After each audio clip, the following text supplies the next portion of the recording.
Welcome to Unlapped. We're back again after the summer break for more F1 news to break down.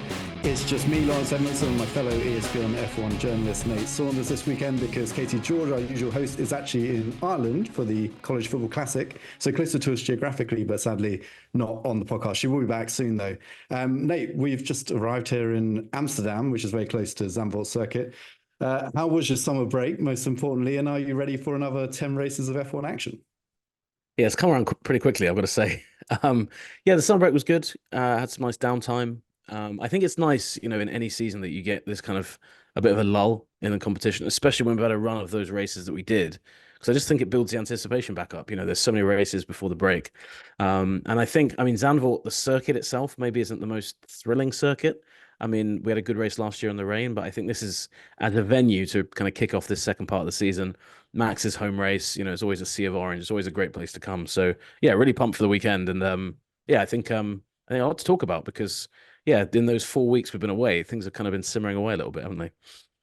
Yeah, we've got quite a bit to get through. Before we do, I should say, remember, if you're watching on YouTube, like this video, leave a comment, and don't forget to subscribe to ESPN for more F1 content. If you're listening, hit us with a 5-star review wherever you get your podcasts. Okay, Nate, let's get into this. We're going to start off by focusing on Red Bull, not necessarily because they're the team leading the championship and Max Verstappen is still by far the favorite to win the Drivers' Championship, but actually because it seems like things aren't quite so steady there. This has been a theme throughout the season, right from the very start when we arrived in Bahrain and there were all the allegations around Christian Horner. But the most recent news is that Jonathan Wheatley is due to leave. Now, if you don't know Jonathan Wheatley, he's the sporting director at Red Bull, been there for, I think, pretty much as long as Red Bull has been knocking around and is a key person in that team structure. Again, for a bit of background on what a sporting director does, well, every time a driver, say, gets invited to the stewards to explain what they've done on track, they will bring a team representative with them, and that will be, in Red Bull's case, Jonathan Wheatley, because he has an encyclopedic knowledge of all the rules and can argue a case about what was right and what was wrong. So he is a key person within the team, and of course not the first big name from Red Bull to announce that they are leaving. Adrian Newey, of course, earlier this year, saying that he would leave in early 2025 to go and find somewhere new. We believe that's probably going to be Aston Martin, but yet to be confirmed. But back to Jonathan Wheatley, going to Audi to head up as team principal, I think in a position slightly under Mattia Binotto, who of course we found out was going to Audi just before the summer break as well. But this news is a few weeks old, Nate, so we won't go too much into the details of exactly what's going on because people are probably already aware. But what does it mean for Red Bull as a wider kind of thing here? Are we talking about a team that is slowly dissolving, falling apart, a team that, is perhaps on the edge of losing its position of dominance in Formula One? It's really easy to frame it like that, isn't it? And I'm tempted to, because obviously, as you just laid out there, we have seen some key bits falling apart. And the one thing that also was within that as well was obviously we've spent half this year with this kind of weird willy won't he Verstappen thing about is he going to leave? Obviously, I was in Saudi covering that race when out of nowhere it turned out, or maybe Helmut Marko is going to leave, and will that trigger Max to leave as well? So there has felt like a bit of a, I don't know if Jenga is the name of the game in America, but a bit of a Jenga game going on, which for anyone listening who doesn't know what that is, it's a game with lots of blocks. You take them out and slowly the thing starts to cave in on itself. You just don't want to be the person that pulls the key block out that makes it all fall down. And that's the kind of precarious situation Red Bull's in right now. And most obviously, if you want to get away from the idea that this is kind of, things are tumbling around, what this has what is an absolute fact here is that this is another succession plan for Red Bull that's kind of gone. Jonathan Wheatley, I think when I looked at this, I'm pretty sure he was one of it was Horner. There was a few other big guys that came in. He was in either late 2005 or 2006. So he's been part of the furniture of that team for a long, long time. And clearly, he felt that he couldn't progress upwards. And with Horner there, obviously he can't do that. There's nowhere else for him to go. But when we heard all that, all the allegations around Horner, Wheatley's name was front and center in terms of who might replace him. Knows that team inside out, is kind of a Red Bull. He fits that mold perfectly as somebody that's kind of been made within that team, and that kind of ethos stretches, doesn't it, across every part of the team. We want the drivers to be homegrown. We want the talent to be homegrown. Maybe if you're not, it doesn't have to be if it's Adrian Newey, but generally speaking, a lot of people there pledge their long term futures there. Now he's gone. you look at that and you suddenly say, well, okay, if Horner was to leave, like, it doesn't look likely now, but this year has proven you don't know what's down the line. There's not an obvious internal candidate to replace him. I'm sure that Red Bull, people that know the team very well would say, well, it could be this person, could be there, they could go elsewhere. But another bit of news from the summer was Alpine hired Ollie Oakes from Formula 2, and his name was also floated around the time we were hearing about Horner. So I think that's the biggest thing, is that it's a very strong future candidate to potentially replace Horner gone. If you're Horner, that might actually be a good thing. It's one less person who you look at and you're like, well, I know this person wants my job. And that's not a dig at Jonathan Wheatley. That is something that happens in every business. You get to a certain point and you look at the person who is above you. And, if you've been there long enough and you haven't moved, you think, well, the only way I'm going to go up is if this person leaves. And so obviously Wheatley has decided to kind of take matters into his own hands. Interesting appointment for Audi. I think it'll be interesting to see a rookie team boss working with Bonotto. I think that's kind of a nice. He's a rookie team boss, but he's so experienced in Formula One. You're right. I think it's almost harsh sometimes when it's like, oh, this guy's a new team boss. I mean, Komatsu's doing a great job with Haas, for example, because he brings so much experience to the table. But yeah, from Red Bull's point of view, I think it's tempting to say falling apart, but the biggest thing is the lack of that succession plan now. And I think that the curious thing now, we obviously are going to Zandvoort Thursday. When people are listening to this, probably will be going to Media Day. I'm fascinated to know what Max Verstappen says, because he has said all year keeping this dream team together has been key to him staying. And usually that's been framed as, I want Marko to stay. But Wheatley's been a huge part of that as well. So I really am fascinated now to see how much this has this moved Max closer to considering, well, maybe my future's elsewhere. Is he actually not that fussed about it? It will really, speak a lot about kind of the future of that team, and will actually probably answer that question better than I have, in terms of what is the next step, kind of post Wheatley, because he leaves at the end of the year, doesn't he? If I'm not mistaken.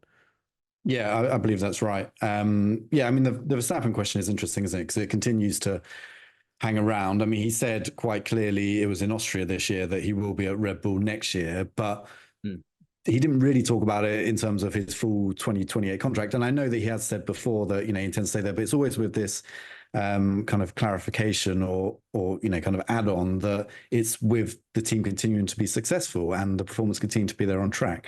So yeah, I'm sure Max will get all of that all over again in Zandvoort, his home race, as you mentioned. He'll love it. He'll probably be just as He's pissed going to off be mad, as he yeah. is, exactly, about all that kind of stuff, and probably cannot wait just to get behind the wheel of his RB20 and go and put some laps down again after the summer break. I think the other important thing to say on the Jonathan Wheatley thing is that, this is also not that unusual. I mean, I think the other very similar parallel was James Vowles leaving Mercedes to go and head up Williams. And, in that situation, Vowles absolutely was being kind of positioned as a potential Toto Wolff replacement further down the line, especially when there were some suggestions that maybe Toto was ready to take a step back.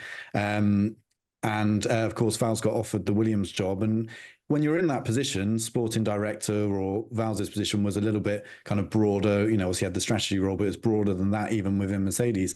And you get offered the top job at another team. I don't think you can turn it down. I don't see any situation, as soon as Wheatley was given this position as a potential offer, that he wouldn't go there. I mean, like you say, the only thing that perhaps would have stopped him, almost certainly would have stopped him, is if Horner was going to step down. But Horner's been very clear that that is absolutely not what he plans to do, regardless of everything that's happened this year. He intends to stay. So I think there is an element of this is just standard practice in Formula One. Good people who are very experienced inevitably want to move into bigger roles, and there aren't many bigger roles in Formula One than being a team boss, especially for a brand like Audi. I mean, you can look at Sauber and say, well, it's right at the back of the grid, and there's lots of problems at that team. But if you can be part of this new Binotto-led push there to really get things done right, and push towards the very front of the grid come 2026, then I don't know how Wheatley could have turned it down, really. And just on that as well, just a quick one on Wheatley, mate. Sorry, but the other appealing thing for him, I mean, is to look at the Horner example. Is that Horner's become synonymous with the Red Bull team. He was in there day one, team boss, and is still there. I don't know how many days it's been since January the 1st, 2005, but it's been a lot. And if you're Wheatley, you can kind of you and Binotto can kind of build this project together, and the expectations are pretty low as well. So I think you're going in there into a pretty exciting, environment. They haven't settled on the second driver yet. So that's kind of something maybe I don't know if loosely he'll be involved in that. I don't know how much he can kind of contribute to that. But yeah, I think it's just a really exciting opportunity. And if it goes well, yeah, like you say, being the face of Audi's F1 project is no bad thing at all in terms of your stature and making that next step if he does want to move to a Red Bull or a Ferrari or a Mercedes or whatever down the line. Great thing to have on his resume. So for him, massively exciting step up. And yeah, he's usually kind of striding around the Red Bull paddock, isn't he? I'm sure he'll have a pretty big grin on his face this weekend because he's going to be being chased by a lot of journalists as well, I imagine. Yeah, I would have thought so. Well, talking of chasing members of Red Bull's senior management team, you know, during your summer break, it wasn't all kind of, you know, sunning yourself in Reading, was it? There was an interview with Helmut Marko, who really kind of, I mean, he gives quite a lot of interviews. He puts a lot of quotes out there in the press, but it's not so often that you get a chance to really sit down with him and have a longer chat. My first question is, did he call you at 7 a.m. when you just rolled out of bed and you were a little bit flustered, like he does with his drivers? No, no. I actually asked him about that, and he joked that it's been overplayed a bit. You know that that side of it. But no, it was a very reasonable time. It was 10 a.m. And the funny thing was he was on Zoom, and the Red Bull guys that were sorting it out, they said Helmut's not great at using Zoom, so I could see this hand from somebody else kind of pushing the screen back, setting Zoom up, which I thought was just kind of sweet because there was a generation of people that just haven't grown up with technology, and it's exactly what I imagine from Helmut Marko. Just doesn't really care to learn or need to know how this stuff works. But yeah, really fascinating chat actually, and I'm not sure if you've sat down with him before in the past. I'm not new. No, but very interesting because I wasn't really sure what to expect. I think I've been in a kind of a huddle with him before, like a few journalists asking questions. And you're right, you often get kind of these great one-liners that Marco's good at putting out. And sometimes, because English isn't his first language, if he gives quotes in English, they don't always translate perfectly. He often, the PR team at Red Bull are often kind of pulling their hair out because he'll disappear around the back and, give a quote to somebody that's then out there and it's very incendiary. But yeah, he was very open about a lot of things. He spoke about the Perez situation and what they want to do there. And I think what often gets overlooked with Marko, it's very, very easy to overlook, is the fact that he's had such a big hand in that team, the drivers that have been there. And it's easy to see him as, the guy that is seen as this big mean figure that oversees everything. But his call can make or break careers, and he's got it wrong occasionally. He got De Vries wrong and a few others wrong. But to have Vettel and Verstappen, especially Verstappen, this is a real crowning achievement in your back pocket. Yeah, it's a pretty strong legacy. And I gotta tell you, there were moments in it where we actually had a good chat. It was about 30 minutes, but I can imagine those 8 a.m. calls aren't the most pleasant for those young drivers to have because he's got a very good way of just not mincing his words, some very short answers at certain points where I was like, right, move on. And Yeah. that he's not messing around. So you can see why he's good at that role, why he's kind of endured that time. But people can read that feature that's just gone live on espn.com/F1. And yeah, nice little way to lead into the Dutch Grand Prix because obviously his most famous product, as I said, was Holland's favorite son in Max Verstappen. Yeah, he's very old school throughout everything that he does, and I think that really came. I read the article on the train over here to Amsterdam. I think that really came across in his comments about talent spotting even now, and how teams and engineers, modern engineers, will rely on data, and drivers will rely on data to understand where they're going wrong, where they can find time, and all that kind of stuff. And he said to you, one of the main things that he still does is stands trackside and watches drivers and understands how quickly they're learning from lap to lap within the same corner or whatever it would be, and how he can still pick up on that, from that position and then make calls. And you can't really argue with his record, not least because you've got Max Verstappen, bossing F1 at the moment. And while I think obviously a lot of why Max is the way he is and why he's so good comes from his upbringing and Jos Verstappen and the lengths that Jos went to. We could do a whole podcast on those and how we feel about them, but the lengths that Jos went to kind of prepare Max for motorsport, global motorsport. But yeah, Helmut was the one that managed to sign Max a contract. But then you also look at across the grid now, even if they aren't drivers that stayed in Red Bull. And I think they made a number of mistakes with releasing drivers at the wrong time. But, but if you look at, say, Carlos Sainz, one of the biggest targets in the driver market this year, of course, a Red Bull product, Alex Albon, again, another driver who everyone is talking about as, one of these, true, real kind of driver you want to build a team around. Both of them have ended up at Williams, but again, another driver that Marco spotted very early on, actually let go from the Red Bull system, then brought him back in. And then, you've got your Gasly too as well.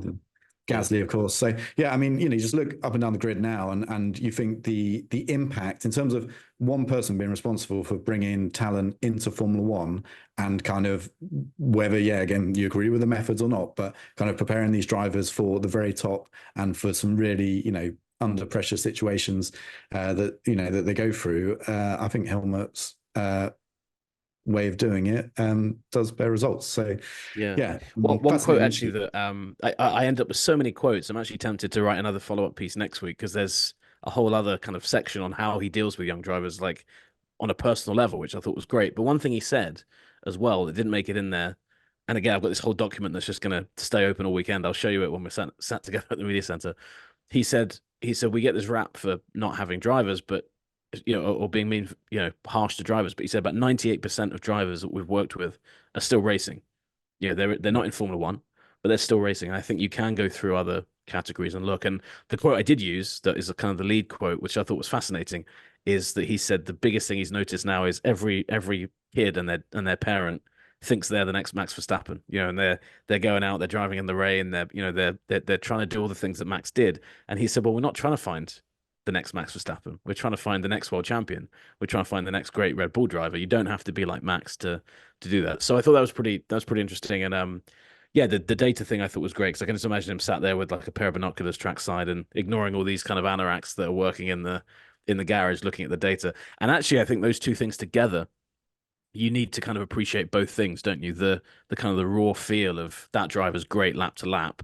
But then if that doesn't marry up with what the data's saying, you can't just be old school and be like, well, I don't listen to the data. So it's interesting, those two worlds kind of meeting. And I guess Marco's one of those people that's had to kind of adapt to the new world as well. So yeah, pretty fascinating insight. And if people want to read it, like I said, it's live now. And I'm not sure I haven't read many features where he's been that kind of open about it. So it was pretty cool insight from him. One last bit of news before we start talking all things Zandvoort. This is a little bit more up to date. This news came out today as we were traveling to Holland, and that's that Peter Bonington, Lewis Hamilton's engineer, you might know him better as Bono, is staying at Mercedes and not following Lewis to Ferrari. That's kind of what I'd heard earlier this year, but now it's confirmed he's moving into a slightly more senior overarching engineering role, but will continue to race engineer Lewis until Lewis leaves for Ferrari. Nate, is this a surprise to you? Did you think Bono might make the trip to Maranello? Yeah, I thought he might earlier in the year. I'd heard the same things, that it was looking less likely, but if you're Lewis, you kind of want to surround yourself with familiar faces. And I think, the Peter Bonington, Lewis Hamilton partnership is wildly successful. I mean, 6 world championships. I don't know how many wins off the top of my head.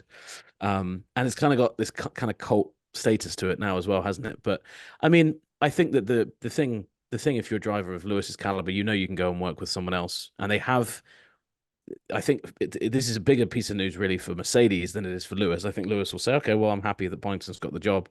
I think if a guy like Bonington had gone to Ferrari, we've already seen D'Ambrosio and Loic Serra have already moved over, or are going to in the process of moving from Mercedes to Ferrari.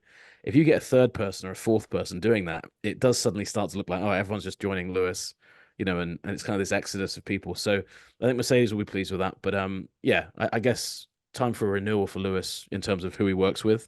But I've got to admit, I'm going to miss the hammer time radio calls that we've had before. I don't know, maybe they'll keep them. Maybe they'll just have someone with an Italian accent saying them, which could be even more entertaining. So I guess that's something we'll have to look out for next year. Yeah, we don't yet know who Ferrari will use to engineer Lewis. Sainz's engineer at the moment is Riccardo Adami, but I'm not sure what the situation will be. I imagine he'll probably stay on in that role. One thing with that is interesting. I think Ferrari have kind of struggled on the race engineer side in terms of the comms. The comms with the drivers has always been a very easy thing to nitpick, hasn't it, with Ferrari? You know, the whole plan B, plan C, plan D. You know, is it Brian Bodsey now that works with Charles? He's taken this very, very calm approach, and Leclerc, I don't think, responds brilliantly to that either. So that side of it is actually kind of an interesting one. Will Lewis find someone that is able to work with him? Because one of the things that's amazing about those race engineers, their skin is so thick working with some of these guys. I mean, you look at Giampiero Lambiase working with Max. I mean, he basically spends an hour and a half every Sunday getting shouted at down the radio, but the two of them work perfectly together because he's able to kind of counter that himself. And Matt Lewis needs that in the same way Max needs it. So I think that's actually a really big thing for Ferrari to get right. Very, very easy thing to get wrong. But sorry, Yeah. mate, I cut over you then. So No, very it's a rude. really good point, and it's something which I think is still a strength of Mercedes is that trackside engineering team that goes beyond just the race engineers. Because remember, while the race engineers obviously work directly with the drivers on the performance of the car, all the tools and set up things they can use to make progress over a weekend, you know, strategy calls and so on are usually, you know, they're being made by strategists, and it's the engineer that's feeding has the unfortunate job of feeding the information back to the driver and taking any flack back from that driver. So to have faith in the overall trackside engineering team and all the people that get it right is so important for a driver. And Mercedes do have a very strong, you know, setup there with a lot of guys who have been there since the Brawn days, pretty much. You know, if you look at Andrew Shovelin, Simon Cole, Bonington as well was there. He worked alongside Shovelin as the performance engineer for Jenson Button when Shovelin was a race engineer. So, you know, that depth there and that way of working together where, you know, that they can all kind of almost communicate without communicating and understand exactly what's going on. That does take time to build up. And then, of course, the other thing which I think Ferrari often point to is that I think they often feel a little bit hard done by that everyone, you know, takes a piss from the sidelines at their engineering, sorry, at their strategy, because it's often the case that they're just making up for a poor race car, a car that, you know, is just destroying its tires. And maybe someone like Leclerc has actually out-qualified where that car should be, put it higher up the grid than anyone expected. And in fact, it was always going to be a steady march backwards down the order because of the overall performance of the car. So there's so much going on with those things. I do think sometimes the race engineers, particularly just the guy who's conveying the message at the end of it in terms of strategy, gets a hard time of it. But and also the attention that Ferrari mistakes get is about 10 times higher than other teams. I mean, teams are making mistakes every race, and it's when Ferrari does it, it's like, oh my god, Ferrari just ruined this race. They're terrible. It's like, well, that happens. You know, it's part of making brave calls. You get them wrong sometimes, and then when they get them right, it's always, oh, I can't believe Ferrari got it right. But it's like, well, they do that quite often. They just, you know, every single decision is nitpicked. So yeah, you're right. I think that's you can tell. I think a lot of people at Ferrari find that very frustrating as well, and I think they blame people with British accents in the media for for spreading that around. I think, but I think the Italian media are just as bad as us, because they really, you know, if there's a mistake, they really jump on Ferrari pretty hard. Yeah, all stuff for Lewis Hamilton to look forward to next year. A very different experience, I'm sure, for him, Yeah, but part one that of the price of joining Ferrari. yeah, I mean, part of the price, but I guess also, yeah, just part of the overall experience. Because when you get it right, you know, when you're the Michael Schumacher and you win, you know, your 5 consecutive world championships, then you do get some benefits out of that as well. Okay, let's move on to Zandvoort in particular, which it feels like this race has been on the calendar for years. But it's actually only came on in what, 2021? Am I right in saying? Was that the first? Yeah, that's right. Yeah, the first year Max won the title. We came back, and first year both you and I came here as a journalist because I think it was in the 80s that it had last hosted a race. So this race weekend, Nate, what's so great about it? Why do we get so excited about coming to Zandvoort? It's basically just like a giant Dutch music festival, like a rave, just out out on the beach, you know, just outside Amsterdam. I mean, it's one of those. It's kind of the other side of the coin to Silverstone and Monza. You know, those races are special because of the fanfare and, you know, a specific type of fanfare. This has a very, you know, specific type as well. You kind of get off the train at Zandvoort, you're immediately greeted by kind of this kind of very deep bellowing bass from, you know, the houses that line your walks. You know, there's that kind of, is it Euro dance or Euro? I always forget the genre, but it's playing pretty much all weekend, and it's just in your bones by the end of the weekend. And then you see all the orange, you know, and there's all the Dutch fans that are going in. Obviously, this race exists pretty much because of Verstappen. Um, and yeah, I think races like that are really special. You know, we do race sadly in quite a handful of places that just don't really have any atmosphere to speak of. Pretty soulless places. And Zandvoort has that great mix. It's got that history that you mentioned. It's got some pretty unique corners as well with the two banked corners that it has on the circuit, and it has this this incredible fanfare. And the great thing for the Dutch fans that are there is that Max is absolutely mega at Zandvoort. It's I remember that race in 21. Actually, it was right in the heat of that fight with Lewis Hamilton. And actually, if you go back and look at that season, he had a few impressive races that year, obviously as champion, but one of them that stands out is that Zandvoort drive, because all the focus was on him. It's like, this race exists for you, and he got pole, led every lap. Was just, you looked at his pace, and it was pretty much he was setting identical lap times throughout the race, and he's done that a few times here. And I think that adds. It's a bit like Lewis winning at Silverstone, or if Ferrari win at Monza. It just adds to the kind of the special feel of the occasion. So I love it, and yeah, I think. And last year we had that great rainstorm. It kind of threw things kind of just. I think Max still won, didn't he, on the back of that? But Well, second down was.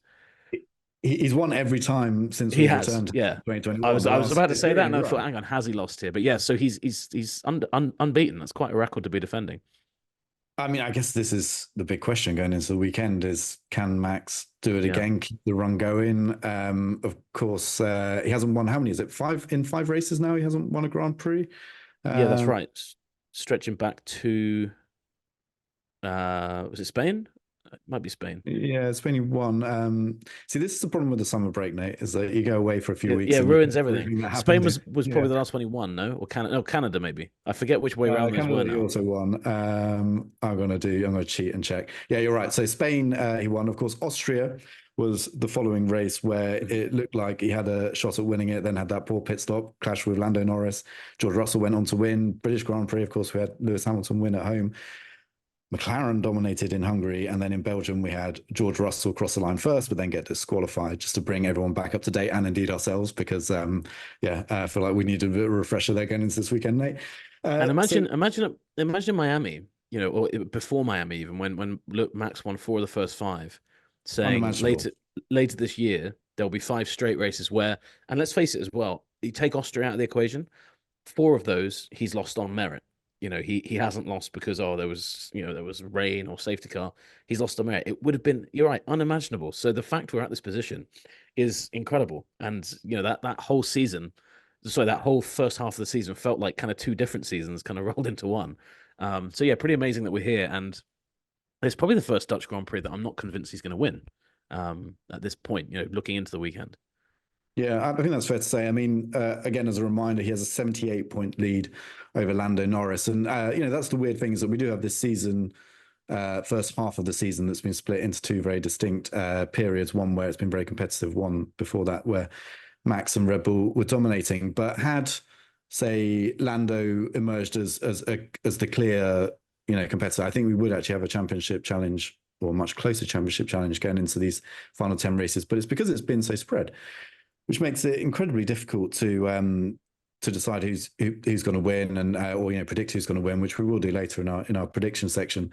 But just looking at this track, I mean, what do you think? We got relatively high speed corners, banked corners.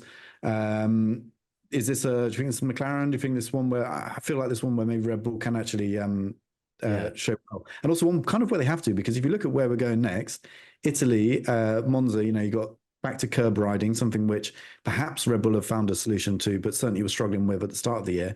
And then if they don't have a solution to it, well, after that, you've got Baku and Singapore, 2 street Yeah, circuits that's right. that we know they're likely to struggle at. Singapore has been a bogey track even as far back as 2022 for Red Bull. So I feel like there's actually, not just the home pressure that Max may or may not, he probably doesn't feel pressure, but that, surrounds Max going into this weekend because it's his home race, but also because Red Bull, Constructors' Championship wise as well, 40 odd points lead over McLaren, starting to look a bit fragile. And they've added the pressure onto the man on the other side of the garage as well, in Sergio Perez, giving him that big, vote of confidence. And then saying on top of that, he's got some circuits coming up. All the circuits you just mentioned, by the way, where they said these are strong circuits of his. And I agree with you. I was kind of surprised they did that, because 2 of those at least look pretty, they don't look like you wouldn't go to Singapore or Baku and kind of think that Red Bull are the natural favorites. To go to your first question about who's going to win, it's hard to, I mean, McLaren just seem to have now a car for, they've just made this kind of great all-round car, but Mercedes seem to have got close to that now as well. I think that what we've seen from them over, what was it? I mean, three wins from 4 races. I know that the Yeah. Austria race was because Max and Lando collided, but then 2 wins where they won on merit, and they won on merit so hard in Belgium that one car got disqualified and they still won the race. That was kind of where they were at. It was a 1-2 on the track. So it's really hard to call between those two teams now. I would be inclined to favor McLaren just because I think we still haven't seen the Mercedes package go well everywhere, but there's not much reason to think they're going to go badly in Zandvoort. And I think that this is where Max's championship is probably safe from some crazy turnaround, is because you're right. It's not just Lando scoring all the points. It's going to be Max. Sorry, it's going to be George. It's going to be Lewis. It's going to be Oscar Piastri. But you're right. The big one is the constructors. And I actually think that if Red Bull get outscored in Zandvoort, by McLaren, then that's proper alarm bells, because I think all of us leaving Zandvoort, to your point about the races coming up, you would imagine that by the time we get to kind of Austin in October, Red Bull could be not just behind in that, but, maybe 20, 30, 40 points behind if things go the way that we think they might. So, yeah, really key, crucial weekend for the kind of the outcome of the season, which, again, mad to even be in that position saying, because it feels like it's been about 2 years since Red Bull's been in any kind of jeopardy. So it's for Formula One, it's a great thing to see. Yeah, I completely agree. But in our inability to conclusively say who's the favourite going into Sorry, Zandvoort, I just sat on the fence completely there. no, Apologies. no, What but do you this is reckon? what. What No, do you think? I completely agree with pretty much everything you said, and I was only really using that to link to our next segment, because what I was going to say is, rather than talk about which team's going to be fastest, I don't think we can answer that, and isn't that brilliant for Formula One, because for years we have been able to answer that very quickly. Let's break this down and look at some individual drivers and bring back a segment that we had a few weeks ago. Usually Katie's run this, so forgive me if I get anything wrong, but we call it Stock Watch, and basically we look at individual drivers and we say, as if they were stock, would we buy them? Would we sell them? Would we hold them? What would we do with them? And last time we did this was in China. So I've got a few drivers selected by our good producer, Quentin, and what we said about them in China. And then I'll ask you to pontificate on whether you should be buying or selling or holding their stock right now. So, guy who was talked about massively over the Belgian Grand Prix weekend, Checo Perez, as would he even be here at the Dutch Grand Prix at Red Bull? We talked about him in China and we said hold. And I think given the results up to that point, we can kind of defend that. But it was very soon after that it just completely slid away. So what do you say now in terms of, would you buy him, sell him, hold him? And really, this is a question of, have Red Bull made the right decision over the summer? Yeah, I think China is the perfect time to have said hold, because that is literally where his season you can draw the line back to China, can't you? And say that was the moment, because I think that was the last time he was on the podium. Well, I mean, you could kind of get very technical with this. If it was a true piece of stock, you would buy, because it would be so cheap, because no one is valuing Checo Perez very highly right now. But if you're looking at it purely from a question of should they keep or should they have got rid, I think the more you actually think about that, it answers the question of hold, but hold kind of begrudgingly, because I don't think Red Bull really have a good answer to that situation. Yeah, maybe it's Yuki. I mean, is Yuki the answer there? I don't know. Ricardo hasn't really performed well enough at all. You're not going to drop Liam Lawson into that situation. So I think it's hold circumstantially, as Red Bull have done. I mean, I was convinced they were going to drop him. But, over the summer break, when you actually think about it, you're like, yeah, I mean, if they had done that and then they'd still lost the Constructors' Championship, I think you made that point really, really well, ahead of the summer break when we did one of the podcasts. It's one thing losing the championship with Perez. Imagine then dropping him and still losing it, and then it's a decision that you can actually point to. So yeah, I think it's got to be hold. So it was a very long-winded way of saying, "Hold on, I won't make them all that long." No, But no, do you want me? I mean, I can throw you one if you wanna take yeah, Lando. yeah. Feel free. So Lando, after China, we said buy, which was pretty profound because of what happened in Miami, the race after.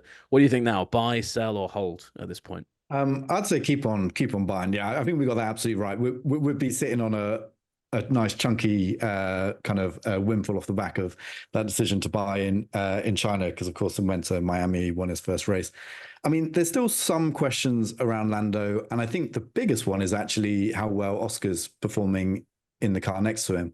But if you look at the season as a whole, and you are entirely fair to Lando, he has outperformed Oscar. I think recently Oscar's starting to get it together, and that's something for him to worry about going forward. But still, I would put him in many races going forward as a favourite to win.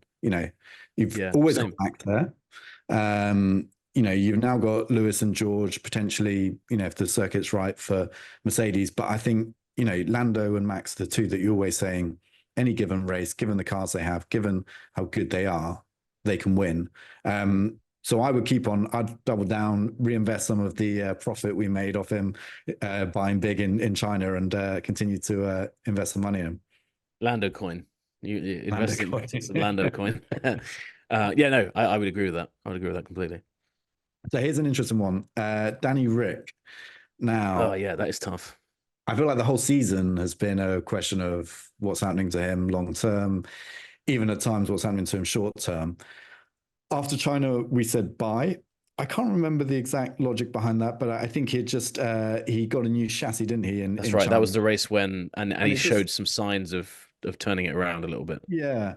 And I think that is true because the early part of the season, Yuki really did look like he was the better of the two drivers. And then it was, I'll say, around China that it started to change. It's not to say that every race Daniel has then looked better, because he hasn't. There's been other races where Yuki's looked like the better driver. But yeah, where would you go now with Daniel Rick as well? Because, I mean, Tough, isn't it? Because the thing with him is that as he's got better, the car has got worse.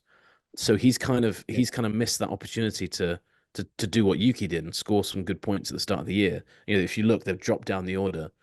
That's fair, yeah. Good point. So I think it's a really tough one. I think because of that, you're almost more inclined to sell than it's a hold or a sell. It's not a buy at this point because you've got Liam Lawson there as well, and I don't know whether Red Bull look at the situation the same way.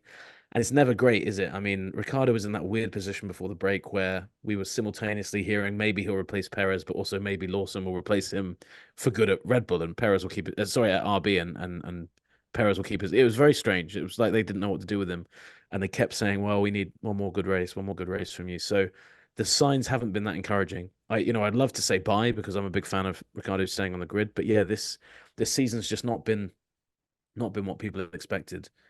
So I'll stick with hold just because we did see the turnaround, but it's teetering close to sell because yeah, it does seem like he's in a pretty precarious position, especially now that Red Bull have kind of backed Perez for the rest of the season.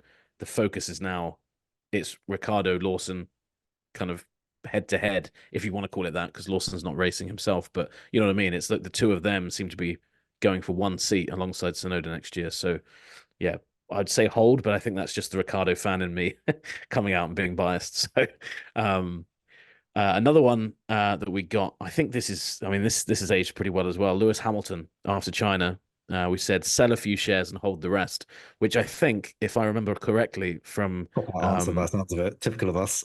Yeah, is very much sitting on the fence. I think that's shorting, isn't it? Isn't that shorting the? Maybe that's what they're doing. I think Yeah. Margot Robbie Don't told be me too that when she was smart. in the bath. Not my bath, the bath on that film. But I think that this is a pretty easy one, isn't it? What would you do? What would you do now, Laz, with Lewis Hamilton, the man who's won 2 of the last 3 races after looking like, I mean, at one point we were saying, well, is this guy ever going to win a race again? Now it's hard to remember a race he didn't win. There's been 2 really, really kind of really good wins in recent memory. Yeah, I think I'd be kicking myself that I didn't buy a little bit earlier on Lewis, Yeah, but it'll be more expensive to buy now. yeah, Than exactly. it was in China. But the thing about Lewis is, I think now there's that hint of victory and that kind of, that Mercedes is so much closer to the front of the grid now, and there's so many more opportunities, and I think it's just completely changed Lewis's approach to this season, and it's kind of reassuring for Lewis fans and I guess Ferrari fans going into next year as well, because it's absolute proof that he hasn't lost it, or it's not like there's no concern about his age or anything like that. And I don't think anyone was really seriously saying that, but at the back of your mind you were like, well, George is actually, at the start of the season you're like, well, George is actually looking like the faster of the 2 drivers, certainly in qualifying.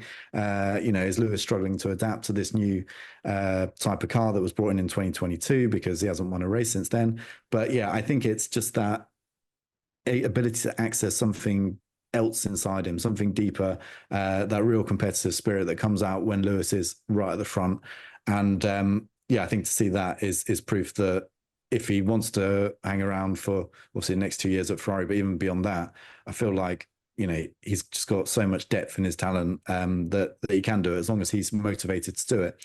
And of course, leaving Mercedes at the start of this year, there was that question over, well, what is this year about now for Lewis? Is it just getting out of the way to go to Ferrari or what? But now I think it has real purpose again. So that's why, I think we're seeing Lewis back at his very best. And I mean, aside from this, I think it's fantastic to see because, it's very reassuring that going into, the future, we've got Max, Lando, Lewis, George, of course, staying at Mercedes, so many, really good drivers on the grid, leading top teams. It's going to be fantastic.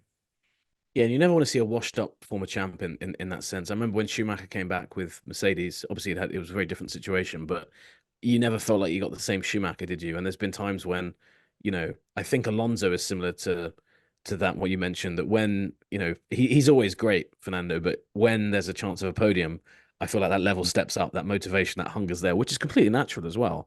And then when it's not there, I mean, you've seen it recently. I suggested on the last pod, he's finished behind Lance a little bit more now, but it's like, well, he's racing for 9th and 8th instead of 3rd and 4th. And I think that light switch in some of these guys' heads, especially the guys that are wired differently and have won those championships, it becomes a lot less meaningful when they can't do what they think that is their God-given right to do, which is to win races and to be competitive. So yeah, I completely agree. And it's so exciting going into next year. I mean, everything is just aligning so perfectly. And you're right, like Lewis getting some wins, he's kind of ticking off that part of the Mercedes chapter. I think he could even get 1 or 2 more. You look at where Mercedes are at. Yep. So yeah, I'd be buying a lot of Lewis stock at this point. Okay, so now looking a little bit more short term into our podium predictions game. Going back to the last race, Katie was the only one to score a point correctly predicting that Lewis Hamilton would win. I'd like to say that I actually had Hamilton in 2nd place, and that was the result until George's car was found to be whatever it was, a few grams underweight. So be it. Katie scored a point, which extended her lead in our standings to 16 points over Nate. You're on 12 points. I'm on 11 points in third. Katie's on a tear this year, isn't she? She was really fired up coming into the new year. I don't know how we compete, to be honest. There's it's because it's become unpredictable, right? So now that exactly, it was easy before. It was like, Max first, we all get a point. Yeah. Now we don't know. Points with Max. Now you don't know what's going to happen. So so I think our knowledge is being slightly shown up here, Nate. Anyway, Katie, because she's not with us, she has already given us her predictions. So in 3rd place, she put Lewis Hamilton. 2nd place, Lando Norris. And in 1st place, Max Verstappen at the Dutch Grand Prix. Pretty good prediction. I'm going to hand straight over to you, Nate, and see if you can contend with that. Yeah, I have been weighing up in my head this whole pod whether I put Max first, which used to be so easy to do. I actually am going to go back to what we were talking about. The 3 will be the same, but they'll be in a different order. I think it'll be Lewis 3rd, Max 2nd, Lando 1st. I think we're in a position where I think Lando. It's funny how things have turned around with Lando. He won in Miami, and it's almost like the narrative there has shifted towards Piastri's won the race. They had all the stuff with Hungary. Lando he should have won 2 or 3 races in that time since. So I don't know. I think I just hope it's a race where we see Lando come out and just kind of shatter any of those narratives, because I agree with you. He is such a good driver, and he is one of those talents I think we're going to be talking about for a long, long time. And yeah, it seems like it's his weekend. So apologies to Piastri fans. Maybe that's massively disrespectful given that he's the informed guy. But yeah, I just think Lando bounce back weekend has this written all over it. Not doing much for the British bias allegations there. 2 Brits at the Dutch Grand Prix on the podium. Okay, so I'm going to mix it up again a little bit, although with some crossover. I'm going to go for Lando in 3rd place. I'm going to appease those Piastri fans by putting him 2nd, because I do just think he's on a good level of form at the moment, and perhaps has got the edge over Lando at this moment in time. And I'm going to go for a Max win, because I can't bear Katie getting away with more points with a Max victory. Yeah, that's fair enough. If she's on her own there.